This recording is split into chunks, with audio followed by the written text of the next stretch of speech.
Веќе 2 недели при Лепската болница е без парно греење. Следе голема енергетска криза и во ек на задолжителни мерки за штедење на електричната енергија, болничките соби и другите простории во оваа здравствена установа се затоплуваат на струја.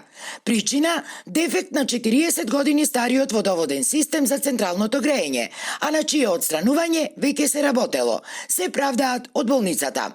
Оттаму велат дека болницата досега има набавено 55 тони мазут, а со уште една веќе договорена набавка требало да пристигнат уште 25 тони, што би значило дека до крајот на февруари немало да има проблем со централното затоплување. Главната цевка пукнала и пристапивме веднаш кон незино санирање. Тоа значи пристапување кон итна набавка по тендер, нормално согласно законските прописи, во текот на утрешниот ден да се санира таа водоводна мрежа и да почне да функционира котларата. Во моментот, како и секогаш во болницата, има дополнителни грејни тела и ниту еден пациент не се наоѓа во просторија која што не е затоплена.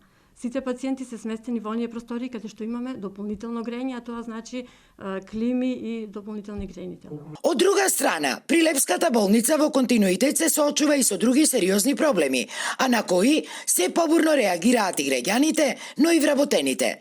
Хроничниот недостиг од лекари специјалисти, како и неисплатените средства за работа во недела, се само мал дел од нив. Забелешки за менаџирањето со болницата имаат и од ВМРО ДПМНЕ.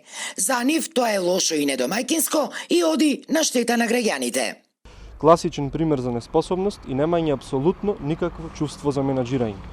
Ја прашуваме новоизбраната директорка Кети Смилеска, која на јавноста е позната како старонов кадар кој извесен период ја извршуваше функцијата ВД, дали излегла од канцеларијата да прошета меѓу своите сограѓани, да го слушне нивниот револт и нивната мака и да ги праша како се задоволни од условите во болницата. При Лепската болница, инаку сериозни проблеми со грејењето имаше и во минатата грејна сезона, но тогаш причина беше ненавремената достава на мазут.